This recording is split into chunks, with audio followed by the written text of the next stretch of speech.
Dinner mini vlog பார்க்கலாமா? First வடை சட்டியில் எண்ணெய் ஊற்றிக்கோங்க. எண்ணெய் காஞ்சதும் கடுகு போட்டுக்கோங்க. கடுகு பொரிஞ்சோடனே கொஞ்சமாக கடலைப்பருப்பு, கொஞ்சமாக உளுத்தம்பருப்பு போட்டுக்கோங்க. இது கொஞ்சம் செவந்தோடனே காஞ்ச மிளகா உங்களுக்கு காரத்துக்கு ஏற்றாப்புல போட்டுக்கோங்க.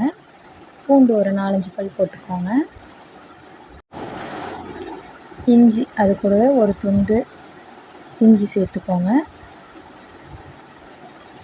இதெல்லாம் நல்லா பொன்னிறமாக வதங்கினதுக்கப்புறமா வெங்காயம் சேர்த்துக்கோங்க.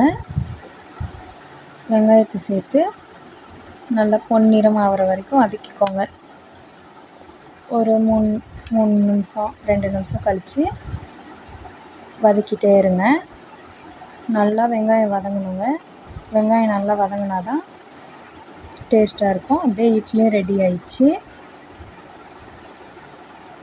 நல்லா வெங்காயம் வதங்கிட்டே இருக்கும்போது நல்லா மழைங்க எங்கள் ஊரில். மழைக்கு ஏற்றாப்புல இட்லியும் சுட சுட ரெடி ஆயிடுச்சு.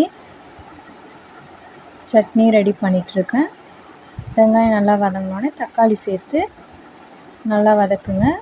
தக்காளியில் உள்ள பச்சை வாசனைலாம் போகிற வரைக்கும் நல்லா வதக்குங்க. உப்பு சேர்த்துக்கோங்க. தேவையான அளவு உப்பு சேர்த்து வதக்குங்க. தக்காளி நல்லா வதங்கின உடனே புதினா, கொத்தமல்லி, கருவேப்பிலை உங்களுக்கு எந்த ஃப்ளேவர் பிடிக்குமோ அதை மட்டும் கூட சேர்த்துக்கோங்க. இது எல்லாத்தையும் சேர்த்து நல்லா வதக்கி எடுத்துக்கோங்க. நல்லா வதங்கணுங்க. புதினா, கொத்தமல்லி ஒரு 2 நிமிஷத்துக்கு முன்னாடி சேர்த்தா போதும். அது அந்த தக்காளி சூட்லேயே நல்லா வதங்கிடும். நல்லா சூடு ஆறுனதுக்கப்புறமா மிக்ஸி ஜாரில் போட்டு அரைச்சி எடுத்துக்கோங்க. சுவையான சட்னி ரெடி ஆயிரும். வாங்க டின்னர் சாப்பிட்லாம்.